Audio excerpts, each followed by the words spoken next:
And welcome back. With us right now from the city of Laguna Woods is Councilmember Cynthia Connors. Good to have you here today. Thank you. Haven't been here in a while. Yes, it's nice to have you here. And unfortunately, Sherry's under the weather, so she couldn't make it with us today.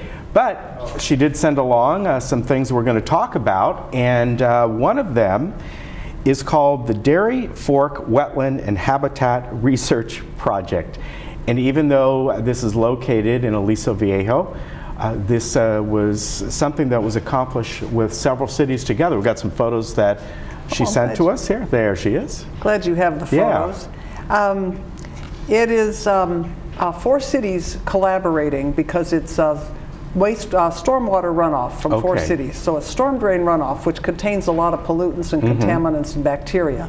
And now they have built this series of pools that you can see here and have restored a lot of vegetation around it, which treats it with sunlight and oxygen and kills, eliminates the pollutants and kills the bacteria and makes it nice and clean when it goes into Aliso Creek to run into the ocean. Very nice. And I know this project was ongoing for a few years and at a cost of, I think, $1.3 million, something like that.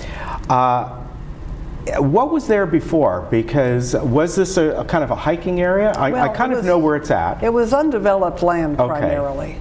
And there's just some power lines going over it, and that's about it. Okay. But it has attracted turtles and ducks that's what I heard. And birds and frogs. You wonder how a frog gets to a place like that. I don't know. Some place that used to be dry, and then you put water and voila, there's a frog. Yeah, and can people hike around there? Are there some paths? It's not generally open to the public because part of what it's there for is to eliminate external pollutants and things.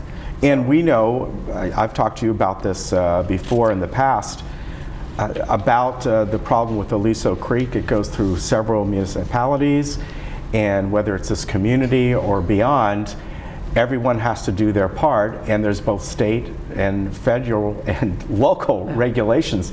There's a lot, and it all has to be handled. They come around and test Aliso Creek when it leaves our city and check it for pollutants and bacteria, and we hear about it if it doesn't meet the proper standards. So this is part of the effort to do that. It was a cooperative effort. It takes the watershed and the stormwater runoff from 4 different cities, Aliso Viejo, Lake Forest, Laguna Hills, and us. Yeah, very good. And of course, that creek goes all the way up to O'Neill Park in that area. So all that kind of funnels down. And as you mentioned, every city is kind of measured. So they're going to look at what this city does above this city, above Laguna Woods, then measured after Laguna Woods, and so on and so forth, right? So they can tell where it's coming from. Exactly, yes. Now we are going to talk about, let's talk about the vacancy on the council right now. Of course, Bert Hack has been on the city since it's become a city. Yes, he was a founding father. He was actually involved in the effort to establish our city. And he used to say often, and it was true, that when we were established, I mean, we're a very small city, and we're filled with old people, and he figured it was generally assumed that no one would pay any attention to us. Right. And Bert was the person who made sure that Laguna Woods was treated with some respect and dignity. Right. He was very active in the Southern California Association of Governments. He was very active in the Metropolitan Water District. He was very active on the Toll Road Authority. And he gave our city a respectable voice, a respected voice in government and in community organizations throughout Southern California. Yeah. And so he's got big shoes to fill. Exactly. And now I'm the ranking senior member of the council, but I don't think I'm going to have a hard time stepping into those shoes. Yeah, I think anyone would. We're going to have to share the responsibility, I think. So there is this vacancy here. Tell me the process if someone is interested. The state law requires that a vacancy be filled by appointment within 60 days, or else there will be an election. Right. There is no parallel countywide or statewide election coming up. So if there is an election, we would have to pay the whole cost for mailing the ballots. Right. Usually we just have to pay a proportional cost for our share of the printing and mailing and counting and so forth. So it would cost us upward of $90,000. And that's money we don't want to spend if we don't have to. So we have agreed to go with an appointment process. And that means that applicants fill out an application and they can attach a resume if they want to. And they also have to fill out a financial disclosure statement. Okay. And that's in order to check for conflicts of interest, which may not be required at the highest levels of government, but it is required down here at our city council. And those forms are available at City Hall, and you can also download them from the front page of the city's website. Okay. And they are due next Wednesday, I believe, the 15th, okay. by 5 o'clock. Then all of those will be printed up and they will be handed out to the council members, and we will look them over, and we will meet on the third Wednesday and decide which of those candidates we want to interview. Okay, now you're saying the third Wednesday of this month. Of this month. I believe that's the 21st. Right, so that's your normal council meeting. That's okay, all right. Okay, and that will be a discussion in open session. Okay. Where we will indicate who we think are the candidates that we want to see more of. Okay. Then a week later, on the 28th, we will have another televised open meeting. We will conduct those interviews and we will vote. Okay. So there are no backroom procedures going on here. Everything we do is right out in front. And if a council member knows 2 or 3 or 4 of the people who are applying, then it's necessary for that person to pick one at whatever friendship cost there might be involved there. Exactly. So anybody who's interested, again, you got a short amount of time. You got a week, basically, a little less than a week, to either go online to the City of Laguna Woods or come over to City Hall and pick up that application. And as you said, if you want to include a resume, you can certainly include whatever you like on that. That might be helpful. That's correct. All right, very good. Now, we're going to talk about an event that's coming up that I know the city has done several times in the past. It's a shredding event.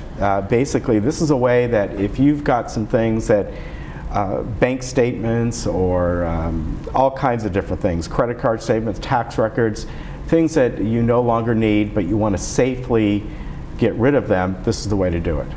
The city's been doing this quarterly for quite a long time, and it's grown increasingly popular.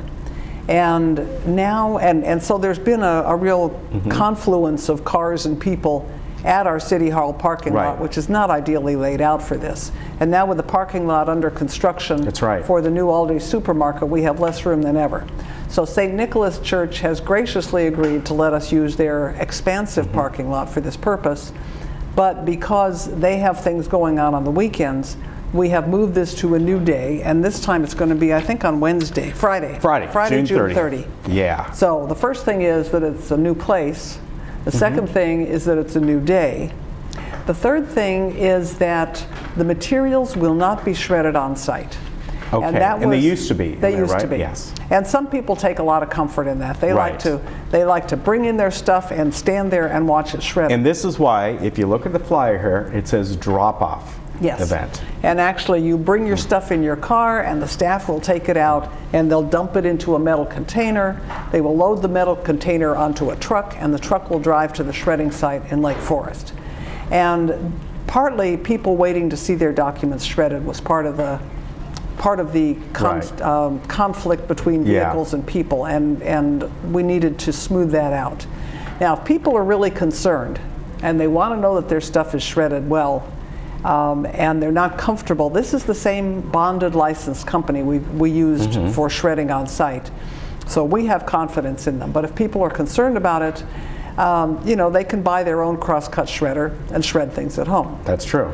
We want to encourage people only to bring 5 boxes or less, boxes or bags. Okay. And if you generate more shredding material than that in the course of a quarter, you may need to contact a shredding company yourself, because we're not built up to handle commercial shredding.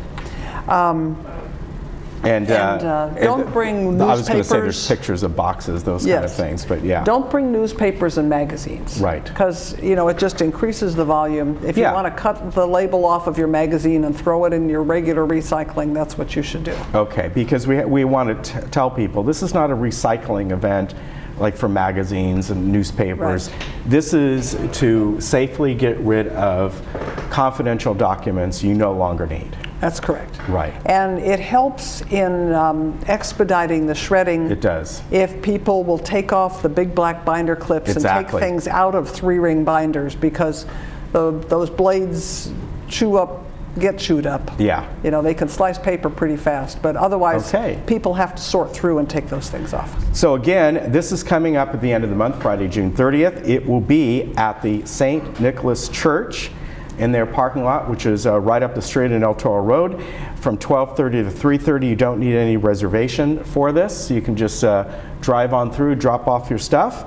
And if you need any more information, you can call City Hall at 949-639-0500. And Cynthia, we're just out of time, so I want to thank you very much for coming on. Good to see you again. Thank you. As It's always nice to be here. All right, you take care. Thank you. Bye-bye. We'll be right back.